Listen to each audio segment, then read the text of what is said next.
Welcome to Entrepreneurs Are Leaders podcast with Harry Sardinas. Interviews with world's most influential entrepreneurs that share tips about how to grow your business exponentially. Charismatic speaking, leadership, branding, marketing strategies designed to help you monetize your knowledge, find true happiness, and manifest your goals and dreams. So good morning, good afternoon, good evening, wherever you are in the world. And today we have a surprise for you. And this surprise is not even from London. It's based in USA, and she will tell you exactly where is she based. So welcome to the Speakers and Leaders podcast, Nefertiti. And if you can please introduce yourself and share why you're here today. Hello, everybody. Delighted to spend this virtual time with all of you. My name is Nefertiti San Miguel. I am a mixed media artist, and I am based out of Boston, Massachusetts, United States. I am lovingly known as the Floral Therapy Queen because as someone who was chronically depressed most of my life, I found out methods using floral design based on Japanese school of Ikebana to dig myself out of that state. And I didn't use any conventional way how to deal with the issue. So I was on a quest to go for a holistic and sustainable approach. I wanted to avoid at all costs the traditional ways here in the United States for treatment. And I am a walking success and a walking miracle because I'm rocking it. I have gone international. I have a lot of personal accomplishments, and none of that, it wouldn't have been possible if I didn't take that approach and also added some behavioral neuroscience into the mix. Wow, fantastic. And today we're going to expand in all this. Actually, the title for what we will cover in today is going to be 5 steps how to achieve your dream life. And this is something that I would like to ask you from the beginning, right? Because stress and depression is something that people don't want to talk about. It's a big myth around, and most of you probably will listen to this podcast and are in this situation right now. And I think that the more you are in this state of depression and the less support you have, it becomes worse. It keeps adding on and on and on. And sometimes going to the doctor is not a solution, because the doctor sometimes they give you a medicine, right, or a pill, but the pills one time they solve one problem, they create another one, right? Yes. My mom suffered from depression, and if you see that, or the tablets she takes, right? So, and anxiety, and she had been treated several times because of that. So I have the issue very close to my family. So, yeah. When you realize that you hit the bottom and that you have to do something, otherwise this situation of depression is not going to end well. So what happened? What was the turning point? I have multiple situations that trigger my depression on an even deeper level that already had it. But to be kind of humorous, the icing on the cake with the cherry on top was a spring of 2020 with the whole virus apocalypse. Oh, because me as a performer at that time, I was rocking my style. I was expanding my performing season to almost all year round instead of a short season. And that was a lot of pride for me as an independent artist. But then when you get forced to be on a lockdown, you cannot perform, you cannot deliver smiles, you cannot be social, you cannot go and have a drink in a nearby winery. That's when things got really bad, because I start pounding on all the things that went wrong up to that point. And then I start thinking very deeply on all the misfortunate events that happened in years past. And because I didn't have any way of self-expression or any way to have as an outlet to release all those negative emotions, I was driving myself crazy. I was dealing with anxiety, even mild panic attacks. It was getting very concerning. Also, I had major insomnia going every night. It was 3, 4 a.m. in the morning and I couldn't catch any rest. And it was the compound effect. I cannot do what makes me happy. I am uncertain about the income, what's going to happen next. Because one thing is when you have a loss, but you keep yourself busy and occupied because there are choices out there as soon as you walk out the door. But when those choices are taken away from you because you are forced to be in a lockdown, then it's a very scary point because I live by myself. I am an orphan adult, so I don't have any relative or any kind of support. I don't have kids or the significant other. I am happily single, but it took me a while to be to the state of being happily single and own not only my story, but my actions and take accountability of, yes, shame on you because you did those things to me and were awful. But then I have to check myself. What was my contribution to the situation?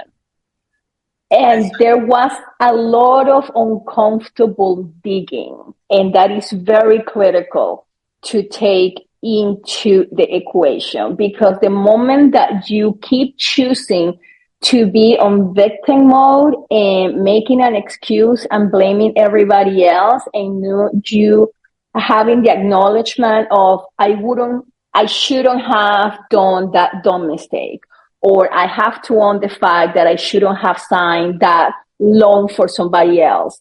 I put myself into that position because you want to be of service, you want to be lovable, you want to be accepted, and you do anything for that. And that got me in a very bad spot, more than once over money. My mother scammed me for like $750,000. And I will do anything for the woman. And it didn't work out. I co-signed a loan for somebody to start a business back in early 2000. That was $10,000 that I had to pay myself because this person bailed out.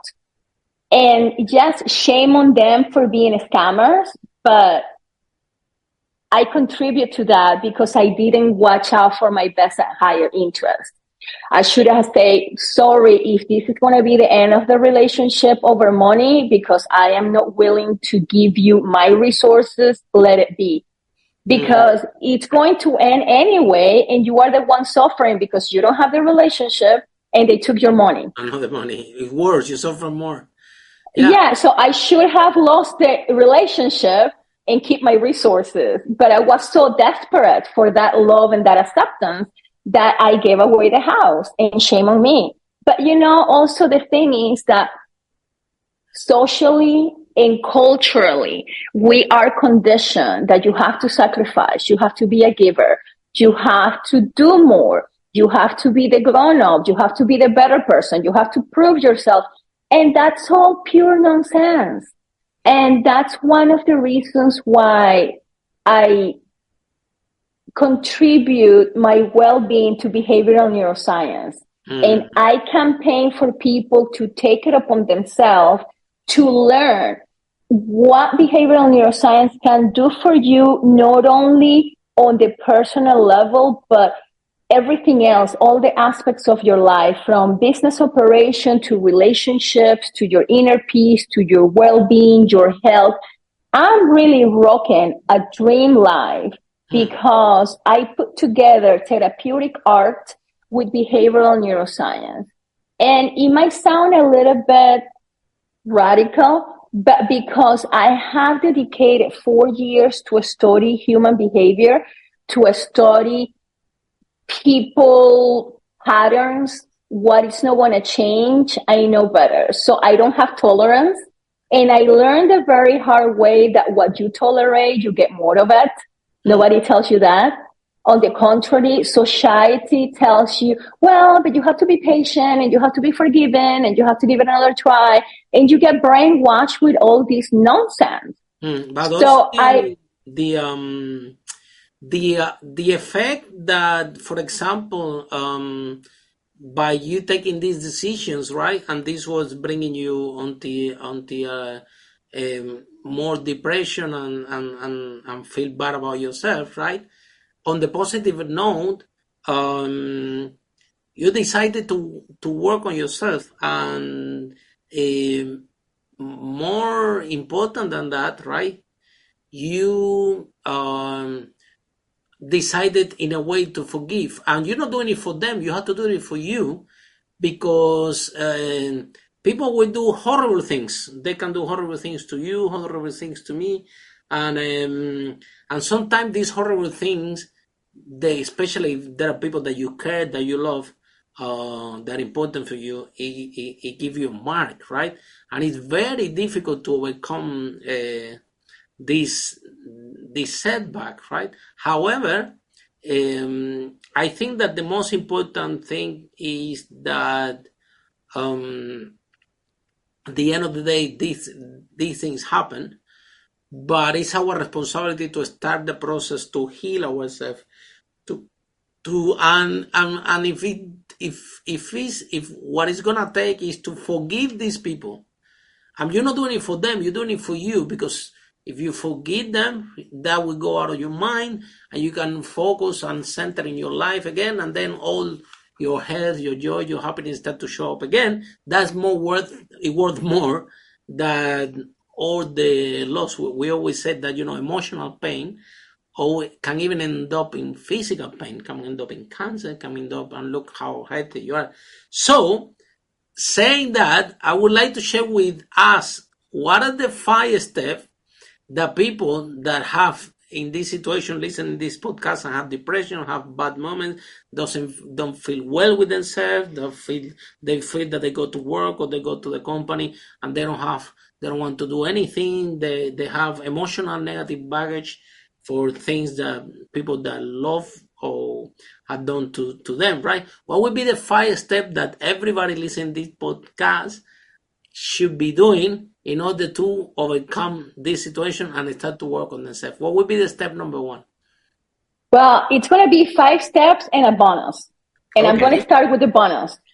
Because nothing happens until you come to clarity, make up your mind, and acknowledge the situation. Because if you are in denial, nothing happens. That is the critical component. You can say it's not too bad, I can manage, well, I'll figure it out later, let things roll, or let's see what happened. Nothing changes until you change, until you make the change. So having that awareness and having that keen perception, like, okay, this is not working out for me, what needs to get done? That's the very first step, because before I got into fixing things and making it happen for me in a favorable way, I had to come to that moment, middle of the night, crying my heart out and say, I need a change. That moment is the critical point where you say, enough of this. I don't know how, I don't know when, I don't know who. I'm going to go on a quest, but this is coming to an end. I'm working as of right now. It's not next year. It's not, I'm going to think about it. I'm going to start working as right now on ways of how to take control of the situation. I went searching everywhere because I was very clear. Even within my hot mess, I was clear in something. I was not going to try the traditional methods. The easy pill, it was terrifying to me. I don't trust the pharmaceutical companies. They are making millions out of your pain, and your pain is a business. So you get the side effect, you get the other pill that needs to balance out the first pill, and I am not supporting that industry. The other thing... You end up with a lot of pills and medicine that you don't even need, yeah? Yeah, and also that it blows my mind because I do have a scientific background is that people are so freely here in the United States to hand out pills and they have no clue on chemistry, how those components are going to affect your body and how the compound effect of one set of chemicals with another set of chemical works against you. So that was a non-negotiable for me. The whole system is upside down. Like, for example, you pay the insurance, right? And then basically when you get sick is when you pay, right? Should be the other way around. We should, if we pay when we are healthy, the whole industry will be very, very interested in that we stay healthy because they're making money when we are healthy. And if when we get sick, they lose money, then we won't have the situation that we have right now with all these pills and all these medicine, all these pharmaceutical companies that, they create, again, the medicines. You see, my dad lives in US, and every time that I go to see him, it's medicines more and more and more. He also have a credit to buy more medicine. So unbelievable. And do we really need all this, or are we just for lack of knowledge? We are thinking that, or we're taking the best approach, what is the best for us, and at the end of the day, it harm you more than that can help you. I'm going to stir up the pot, and that's my mission. I'm all the time shaking the trees and rocking the boat. I believe that great percentage of the people dealing with depression, it's not that they need the pill, it's that they need to curate their environment and the toxic relationships. Mm-hmm. Because I am a walking example of what is possible and the harm, detrimental it is to have a toxic environment. You don't function, you don't have clarity, you are a hot mess, and that's not going to get fixed by the pill. That's going to get fixed by you taking uncomfortable, drastic measures and say, okay, I need to call Uncle Joe because every time that I see him, we get into a fight. And my grandma, she's all the time on my case, and it doesn't uplift my self-esteem. So you have to assess the people in your environment and see what patterns and what passive-aggressive behavior you are the constant recipient on, starting in your own household. Because that's my story. And that's the reason why I was chronically depressed most of my life. Because I had the root cause next to me under the same roof. The time that I started detaching myself from that, doing more of what I love, less of what I tolerate, and nothing of what I hate, I start seeing the changes. And once you start making those changes, it's just like an avalanche. There's no stopping. Because on the behavioral neuroscience portion of the equation, you are training your brain to enjoy that feeling. So you get a different type of addiction. It's the right addiction. I like to be treated well. I like to have abundance in my life. I like to feel like $1 million. I like to be treated like royalty. Because once you get that taste and you are in peace with yourself, you are going to seek for more of that. And that's how you slowly build up your dream life. Mm-hmm. Exactly. So what would be the step number one that people should do in order to move forward?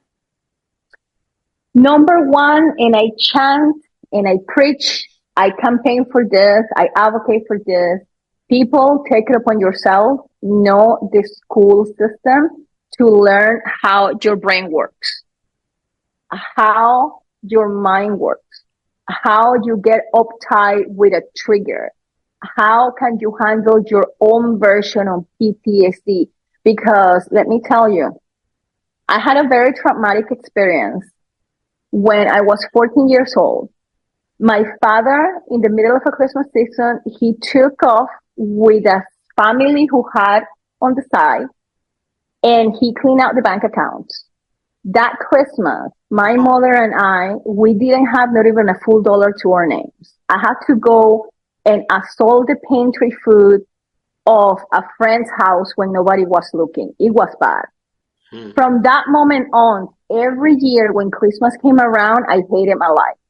And it was so bad and I was so resentful that I earned myself the nickname of Mrs. Grinch. Mm-hmm. Years passed by. I got into behavioral neuroscience. I did uncomfortable work. I released the bad emotions. I say thank you for the lesson, for the hard lesson. Thank you for what I learned. It got me here. I don't believe in the word forgive. It just rubs me in the wrong way. And probably because of the church-based content, religious-based, that they tell you have to forgive. It just rubs me the wrong way.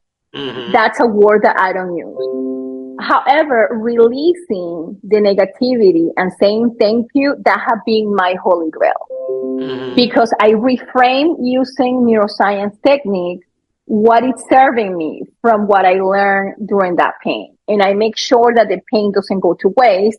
And at the same time, the pain doesn't own me. Because the moment that you make your peace with the past and you say thank you and release it, then you can own your present and your future. Otherwise, you are stuck in victim mode. Again, first step, behavioral neuroscience, because something that we don't get taught is that environment is key. And environment is anything that is going to alter your state of mind and your mood.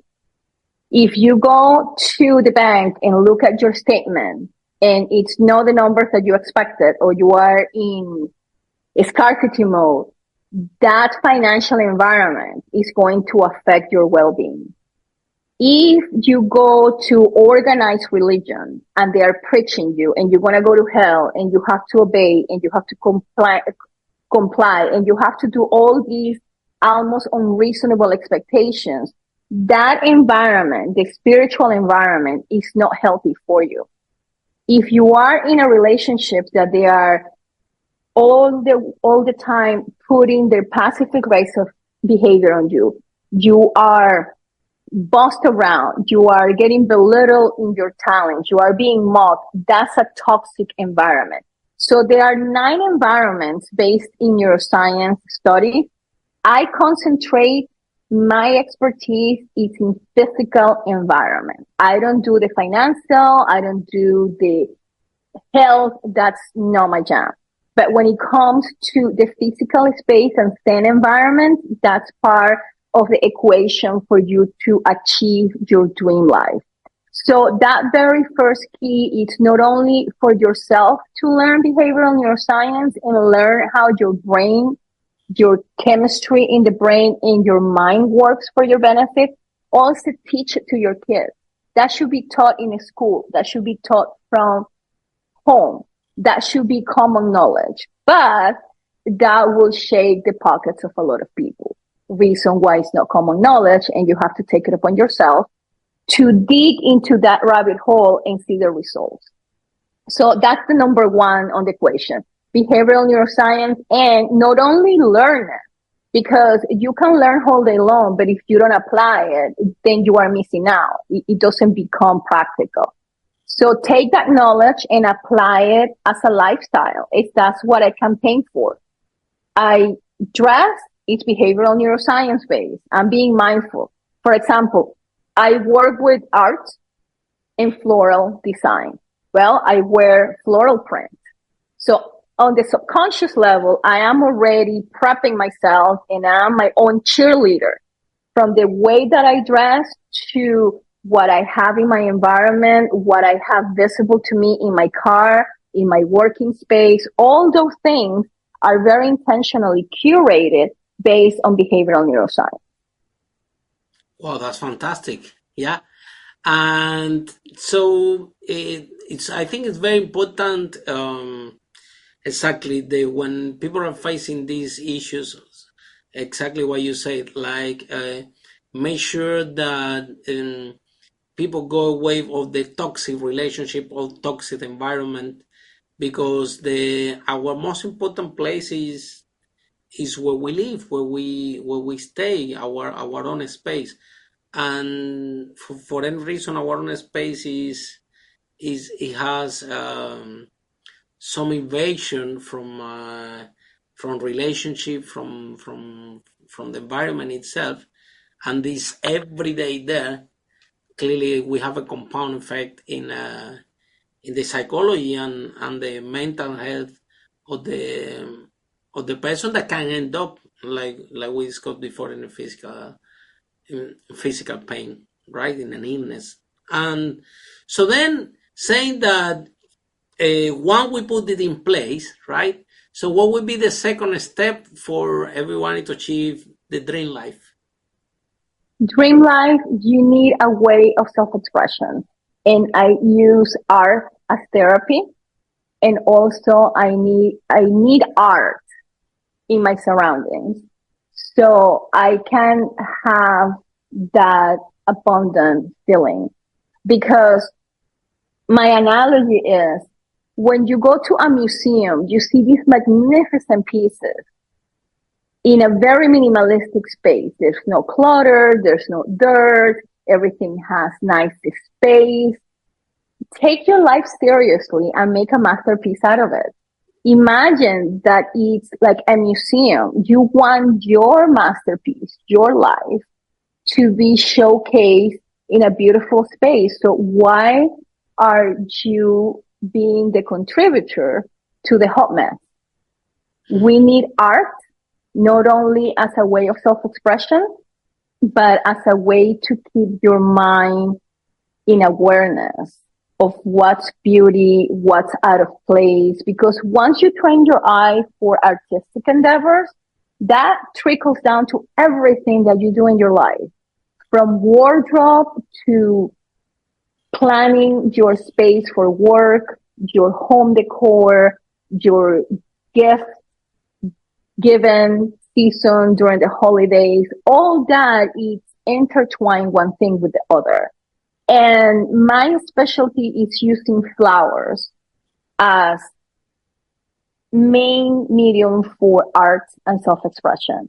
I have been dedicating my life since 2007 to the art of Ikebana, which is the Japanese soothing art of floral design.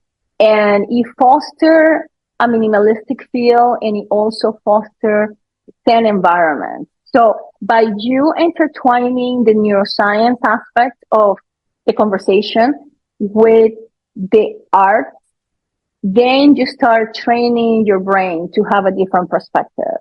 And again, I am a walking miracle because I have been intertwining the two, and the effects, the results are off the charts. I have books published under my name. I never thought that I was going to become a published author. I have gotten awards. I have been with multiple marquee moments in the Boston Theater District as a solo artist. And that's a lot of accomplishment because I didn't have anybody backing me up. Wow. But at the same time, you have to be the pioneer and say, this is what it feels right for me, and I'm going to go for it. And when I was sinking into depression and I started to work more mindfully with Ikebana, there was a point where I just stood there and I made the decision, I made a declaration to the quantum field, and I say, I will be well known internationally and I will make my wealth out of flowers. And it sounds ridiculous and it sounds crazy because flowers, what's the return on investment on flowers? But it's not a flower. It's what you create with that. It's the unique selling proposition that nobody's doing what I'm doing in the market. And here it is, manifesting my dream life, because I am doing retreats, I'm doing library presentations, I am doing guest appearances at podcasts, and I'm talking about these off the charts, crazy idea of intertwining behavioral neuroscience with floral design as a therapeutic activity for mental health. I call it Neurobana. That's my creation. That's my gift to the world. and I'm getting international attention with it. And if I say that to somebody 4 years ago, they will laugh at me and send me to the mental institute. Like, this woman is crazy, making money out of flowers. That's stupid. And here we are. So you have to make your decision and own it. And don't expect people to agree with you. Don't expect people to support your endeavors. Expect you to be your own cheerleader. Go out in the world, set a different environment. And as you change the environment, the resources show up. The people who are willing to contribute to your endeavors show up, but you have to make the change. I think that the once you remove all the negative environment and the toxic relationship, then all this space is clear, and the only thing that you can do with the clean space and clear space is to create, right? And to do what you love, right? And whether when you're feeling bad because people have done things to you and things like that, and you are in negative state, the creation is not possible in that state, right? Because to create, you have to be alive, you have to have purpose, and I think that by doing the step number one, open the door to step number two, because in an empty space, when all these emotional environments disappear, now you feel relief. You feel that you have a big space, and you want to do what you love. And creativity, that's what it makes us different from the other species, right? The human being is able to create, is able to here in when we were in lockdown, right? I was hearing your story about the lockdown. We were doing a speaking tour. I was doing a speaking tour in Peru with Lily. We're supposed to speak for more than 10,000 people in different venues. And at the end of the second conference, the lockdown came and they put all the speakers in a house, right? In Lima. And I was very lucky that I was outside UK. I was sunny and beautiful there, and we have they put it in a compound that it was sealed, so technically we were free there, so we could go outside and we could walk in the park, so we don't need to stay inside the house all the time, because it was like a special place that have their own pharmacy and doctors there, because we were abroad in a different country, so the promoter feel responsible. We were responsibility, so they allocate us there. Long story short, we spent 111 days in lockdown in Peru happily, because it was good weather and the fruit over there is amazing, and the people also. But we did receive lessons how to paint. In Olio, we have a Peruvian teacher that used to take us to the close to the river there, and we did receive lessons of painting, which is actually is you can enhance your creativity. Also, it's a lot of work. You have to love to do that, yeah. And it seems like it's easy to paint. Oh my God, it requires a lot of work. It doesn't finish as fast as people think, and you have to do a lot of code of painting and drawing, and then again and then again and again and again. But it's a way. And the other day I was walking here in London, close to Liverpool Street, and I found a bar. Huge bar that is free canvas. So basically, you take your canvas, you go inside this pub, which is huge, and inside there everybody is having the drink, having wine, and painting, right? Wherever they want. Some of them, there is, I saw in the bar, it was like a teacher there painting something, and about half of the people was following what he was painting, right? But it was a huge community. And everybody just having fun with the free canvas, and And I saw in the same bar, I'm talking about maybe 100 people there. It was young people, old people, women, men, kids. It was crazy. And but I think that I was thinking what an amazing way to spend Friday, to spend a weekend, to just to go to a bar, and all you do is drink and paint whatever you want and have fun and make friends and things. And I decided to walk around, and some of the Did people, you paint?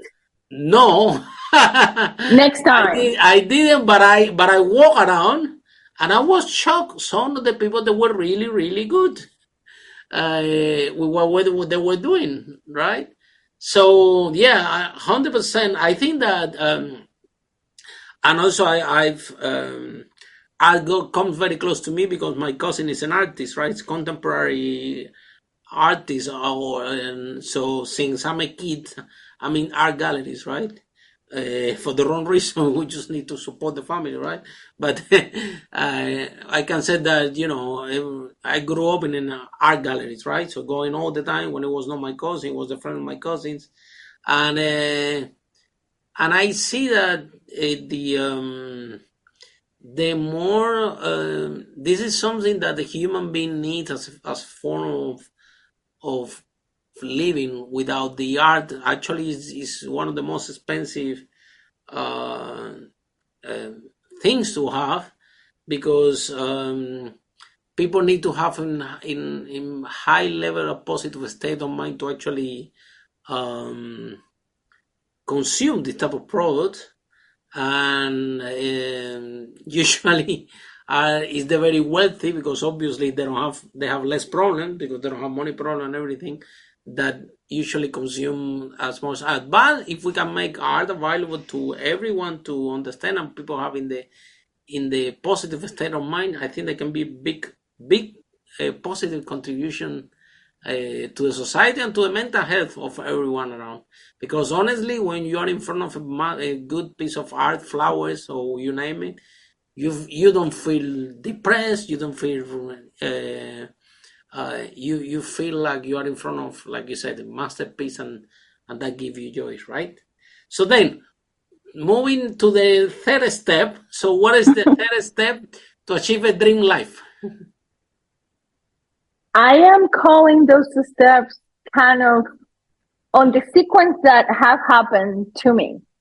Yeah, exactly. Because when I went on the neuroscience path, that was such a life-changing endeavor. Then intertwining that with the art, then I see I'm curating my environment. I'm being more artistic. I'm being more creative. Then intertwining to those two first steps, the third one is movement. Mm-hmm. And I have been doing movement from young age in the form of dance. I am a performer and I specialize in cultural dances. However, at some point in my life, I had a very changing experience. I got a contract to go to Alaska. I was in the jewelry industry at the time, and there's not much going on in Alaska. So I have to be creative. And because of my times over there and the circumstances, I end up getting into extreme sports. I did whitewater rafting, kayaking, and got into rappelling down waterfalls and rock climbing. And then I realized that I was a little bit of adrenaline junkie. Well, things changed, and that came to abrupt stop for a good number of years. And then going back to being aware and making your executive decision, because you have to be the leader of your own life. You cannot be asking the neighbor, the parent, the spouse, what do you think? Should I spend the money? Well, people are going to allocate your time and your resources to whatever is beneficial to them. You say that you want to do something for yourself, then you are selfish. Oh my God, the world is coming to an end. You have to cut that. So I made the executive decision that I was going to go back into rock climbing. And I got into an annual membership at a local facility. I started in the middle of January last year. So I recently celebrated my first anniversary. And talking about analogies, how you do one thing is how you do everything. And if I put in example rock climbing, you present yourself to the base of the wall, you look up and you're like, I only have so many holes to grab onto and push myself up to get on the top. Well, what's going to be the most efficient way? What's available to me? And what's my strength? So you have to have your own inner dialogue of how you're going to attack that wall in order for you to conquer it and get to the top. How you do one thing is how you do everything. So you start doing priming your brain for the strategic planning. That transfers to anything that you do in life. How you manage your driving in the city to how you make your business decisions. And I am always stirring up the pot because I have a very unconventional view of things. And if I say people to the people in my surroundings or even, random strangers, well, I do part of my business planning on a rock climbing club. They're like, what are you talking about? How is that even possible? But you get to this moment of quiet space, even in the middle of a busy day at the rock climbing club, because you have to train your brain to cut out the noise, to be present in the present and attack that wall. Once you get to the top, or even if you don't make it to the top, because then you are increasing the intensity and you are constantly challenging your body, your mechanics, and your strength. But even if you get halfway to the top, you are in such a state of adrenaline rush that clears out any frustration, any negativity. There's no way that you can be mad at the world if you're doing rock climbing. So by you having a way of putting your energy, your time, your efforts into something that is physically demanding, it's good not only for the physical health, but also the mental aspect of it. Because you are pumping all those chemicals and you have the adrenaline rush, and then it's like, now I have clear mind to take my next decision or craft content or write my book. I have done articles for magazines out of the rock climbing club. I have done business emails out of the rock climbing club. And people don't see the correlation, but it's such a conducive space for me to create. And either dancing, let's say I'm stuck in traffic and crack up the music and I'm dancing in my seat. I'm stuck in traffic, but I'm dancing my way around the city. And it's so relieving. You cannot be upset at the world and dance at the same time. You cannot be frustrated and mad if you are rock climbing. Exactly. So having a way of movement and to release all your negativity is very important. And even when you get hit with the unfortunate event, and this is real talk, last year in February, between middle of January and middle of February, I lost two dear friends. They were like my extended family by choice due to cancer. And one of them lived in Canada. We connected via email a couple of times, but I didn't have the conditions to go to the services after she died. And I was sad, I was upset, I was frustrated. It was a little bit depressing. And then that compounds to my other friend who died a month later, also from a different type of cancer, but she was here locally. And I was in her house when she got taken away in the ambulance, and 3 days later she died in the hospital. And I had all those mixed emotions that how do I replace wonderful people that they had been nothing but good to me in a nasty world? Those are treasures that you come across once in a lifetime and now they're gone. And I left the sadness, the frustration, the pain, the feeling of having no power or control over the situation, I left everything on the wall.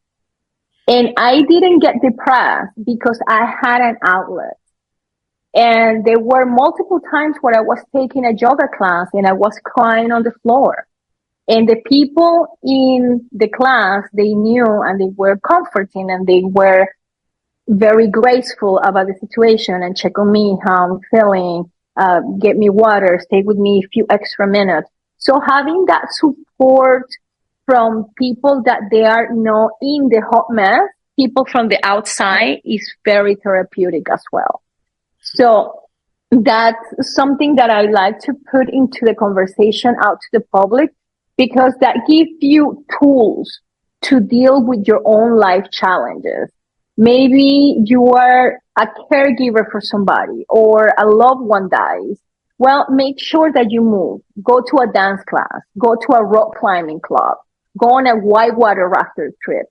Don't soak up all the negativity and keep it to yourself, because that's going to be detrimental to your mental health and your well-being. I agree 100%. And not only that, I think that the mountain is the wall, is the rock, is the obstacle, right? And to try to challenge the obstacles and designing the strategy. Paradise is good for business.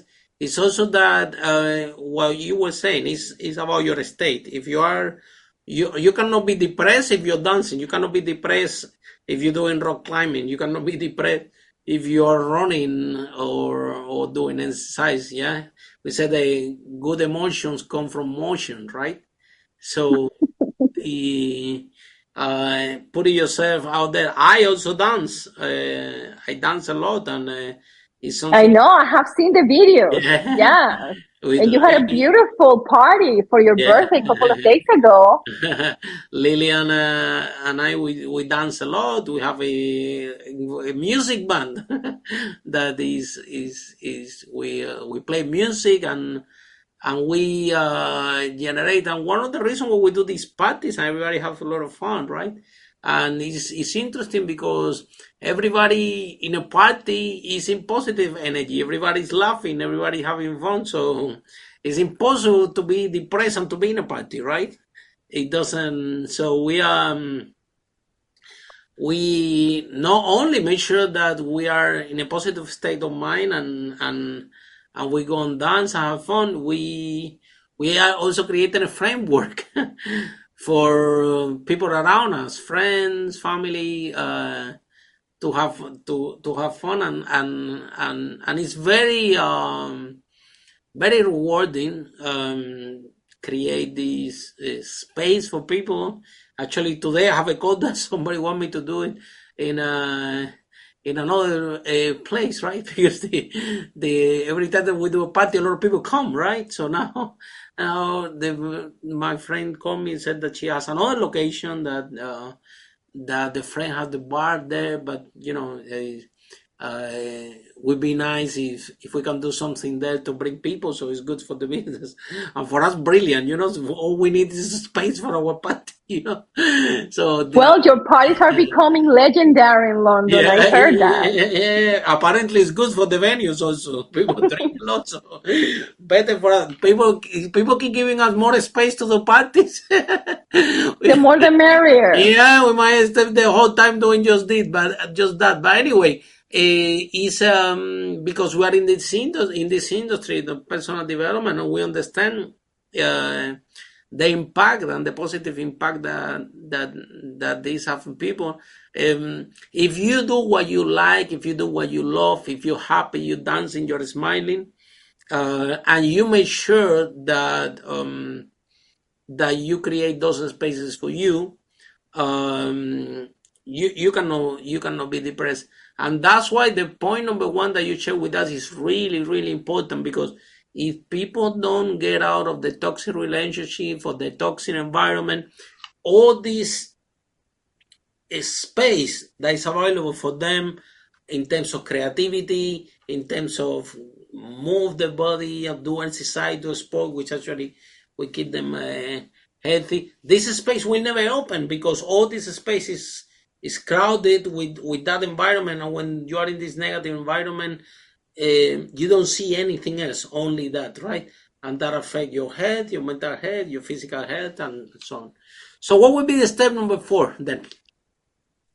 Number 4, and they all kind of interlock among each other, and it's self-care. And that is so important. So what's your definition of self-care? Self-care is having a zen environment, giving yourself grace.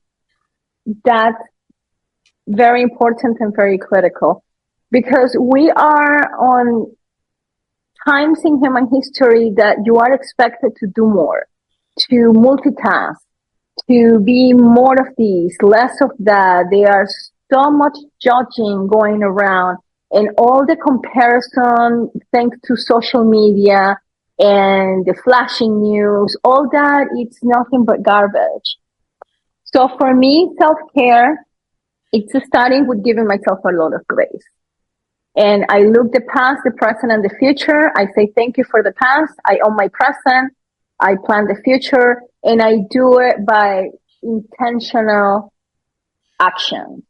It can be something as simple of enjoying a cup of tea and doing it a little bit as a ritual. I disconnect myself from everything else that is going on in the world.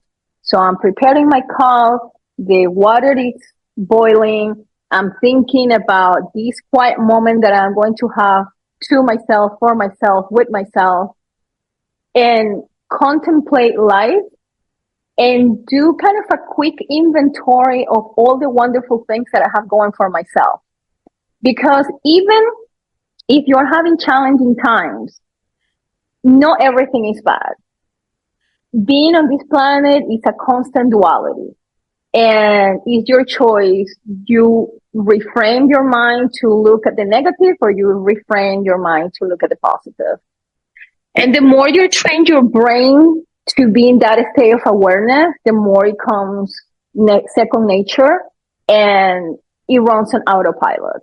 So I also like candle nights and light up incense, because I enjoy that multisensory experience to decompress and disconnect from everything else that is going out in the world. I don't have the news going. I don't watch TV. I don't own a TV. I don't pay for cable. So I'm very intentional with my surroundings, and it's very quiet neighborhood. I have art everywhere. And for me, having beauty in my environment to be admired, that's a way of self-care. Because the moment that you step into your home or your working space and it has a good appeal to your eyes, it doesn't matter how crappy the world is out there, you are in a very mindful state, setting yourself for success, because you're feeling like $1 billion. Forget the million. We are on, what's the name that we have going on these days? The inflation. The inflation is real. So instead of millions, let's go for billions. So feel like a billionaire. You have a beautiful space with flowers, with art. And that is a way of self-care. And in that space, you will attract it to you anyway. Yes. And it's not the self-care that you get brainwashed with on the social media to get the fake nails and the fake eyelashes and the hair extension. That's vanity. And I support the vanity within reason, because it becomes addiction and then you don't even look like you. You should embrace your own beauty. You enhance what you already have instead of wanting to be something else. Mm-hmm. That's no self-care. 100%. And allocate the time to feel you, love you, admire you, and as silly as it sounds, I have random sticky notes with messages, and I call them messages from the quantum field. And if I get a nice note from somebody, I make a copy of it and I have it on my phone, I have it on my computer, I have it on a folder. So all those things that they are going to boost my confidence, my self-esteem, my love for myself, because you have to start within you. You cannot expect it to come from the outside. It just doesn't work. Because then when you don't get the validation, you are crumbling down. That is a bad setup. And for some reason, we land on those dynamics that it gets kind of imposed onto us. Oh, well, did you like me? If you like me, then I have some value. I love myself. If you don't like me, well, there's another 8 billion people out there. Probably I will have some love with others. And I am not a gold coin to be desired by everybody on the planet. So self-care is not only loving yourself, but having that confidence that here I am, I'm on a mission. I have inner peace. Fostering inner peace is very important too, because I learned by my own experiences that there is no true success without inner peace. And I will repeat myself because this is critical. There is no true success without inner peace. And the reason why I say that is because during the times that I was waiting for the outside validation and it didn't come, I was having another chronic depression attack, a meltdown on a Monday morning. And 2 days before, on a Saturday night, prime time, I had my picture solo on a marquee moment in the Boston Theater District. As an independent artist, that is a once in a lifetime experience. And I gave away that moment of greatness because I was expecting the world to be there with me to celebrate. And there was nobody. My friends were too busy being fabulous. Nobody made themselves available to go with me and celebrate that moment. I went by myself and it felt a little lonely.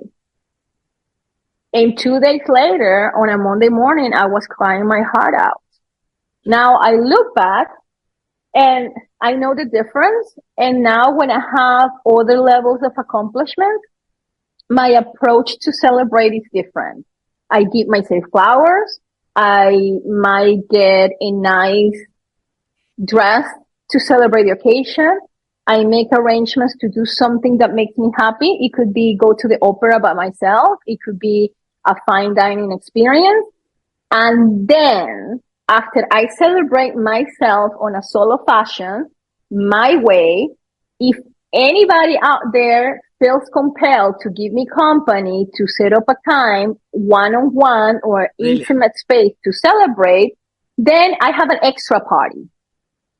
But I start with my solo party, and then I might have 6 other ones with different groups of people in different circumstances. But if it doesn't happen, I'm good, because I show up to a place and that radiance that you have, people come to you and make conversation like, oh, you look so happy. Yeah, I'm celebrating myself. And then you make friends on the spot. You might not see them again, but that's we beside the love point. what you do, because at the end of the day,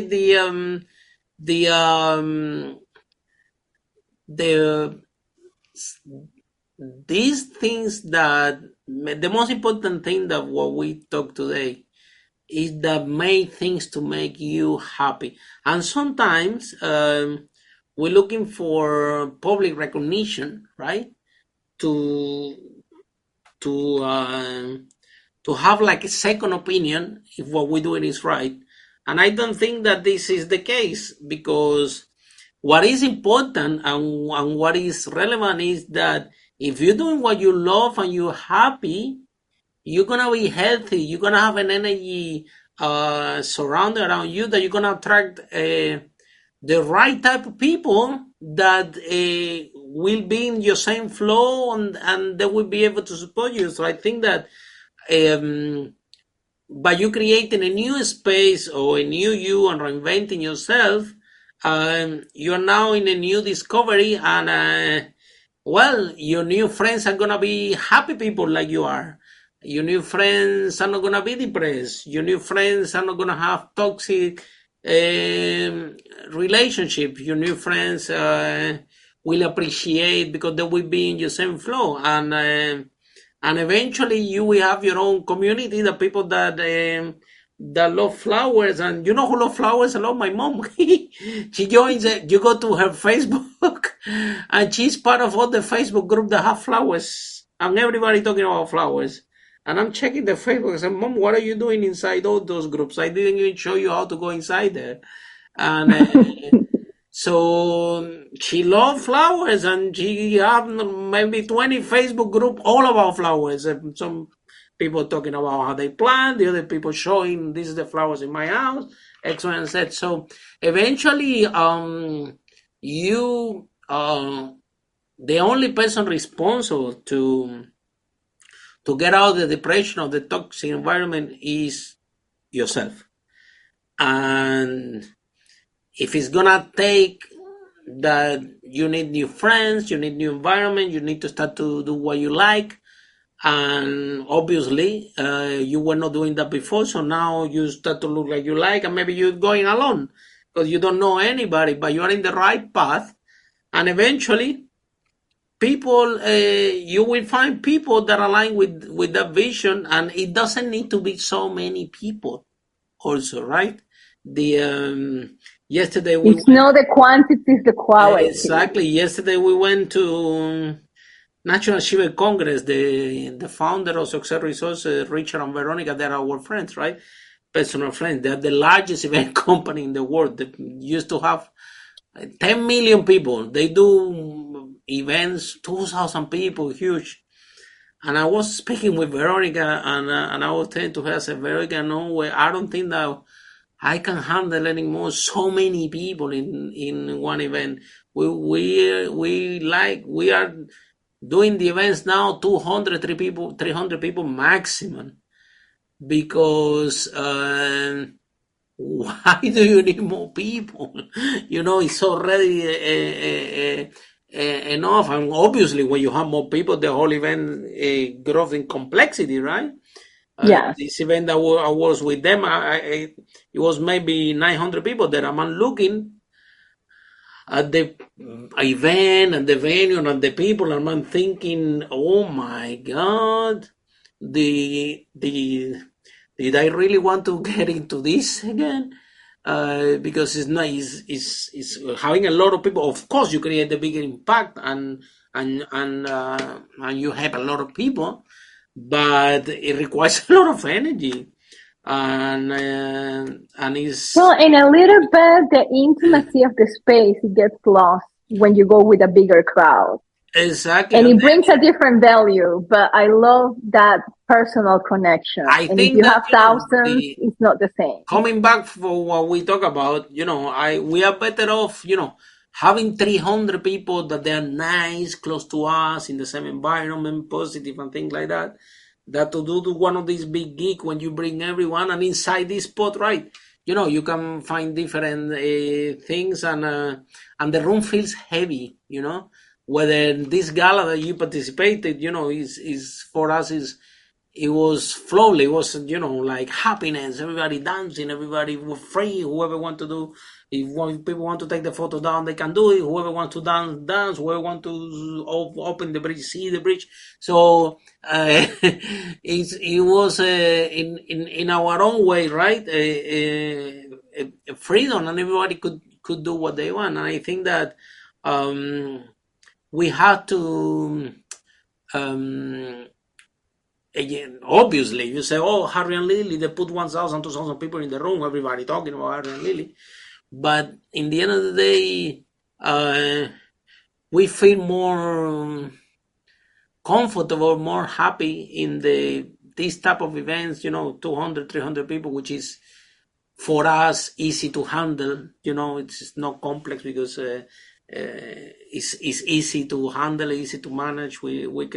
We have experience, and we can do that, and it doesn't feel like you're working, if that makes sense. Yeah, when you have an event with 1,000, 2,000 people, you do have to work heavily. You have to work it heavily, and then in your work, that heavy work, maybe you don't have a space for this joy, for this fun, for all this type of thing that is what we do, and also to have a space to spend with people, to make a difference with people.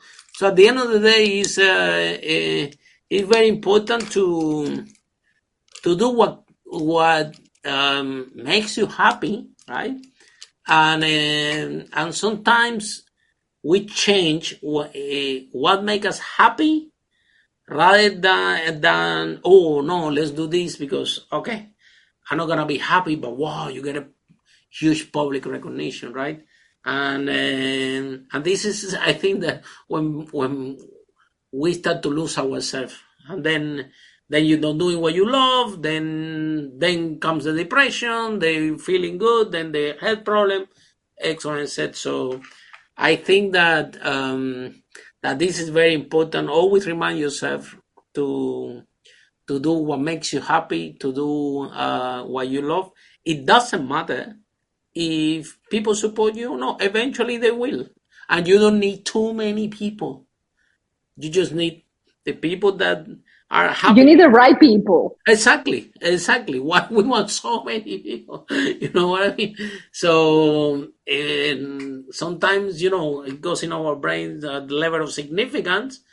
And yeah, okay, you get this significance, but behind this significance is a lot of work. Same with the people that, I don't know, they buy a Lamborghini or they buy whatever, and sometimes they don't have the solid financial to make the decision, but still they do it just to get the significance. Well, then you have an amazing car and everybody says, wow, your car is amazing, but then you're going to end up with a lot of stress. A lot of stress. You have to pay, you have to run, you have to work to pay that thing now, and all of a sudden it was really, you have to ask yourself if it was really worth it for a little bit of significance, carry on or that baggage with you, right? So what is the step number 5? And I got the feeling that step number 5 I'm gonna love it. So what is the step number 5? That step number 5 is have fun. Because if it's no fun, you shouldn't do it. And I always share with my students and the people that I interact with that you need to foster your inner child. Whether it's playing with little people, going to amusement park, amusing yourself, being silly, dressing up, whatever that might look like at a given moment, fostering your inner child is very important because not only keeps you youthful, but increases your creativity. Because when you play like a kid, you are not thinking on, oh, I'm going to break a bone, or this is too expensive, or my spouse is not going to like it, or, oh, I'm going to make a fool out of myself. I'm a grown up and I shouldn't be doing this. Leave all that at the door. Nobody's going to sue you for it. Exactly. Unleash your inner child, and that intertwines back to rock climbing. Go and be a little monkey. And intertwines back to art. Create whatever it is. Even if it doesn't look like much of trained skill, it's just to put it out there and have fun. And by you trying different things with the curiosity of a child, you might find your next passion. You might find your next hiding talent.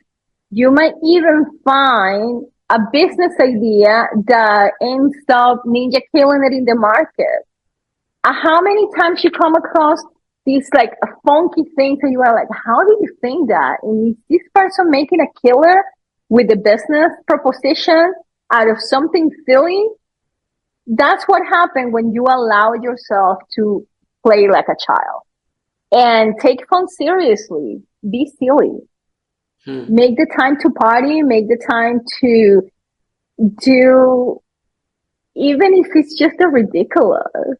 And I'm going to share a little something that I did a couple of years ago. I was asked to be part of a business expo.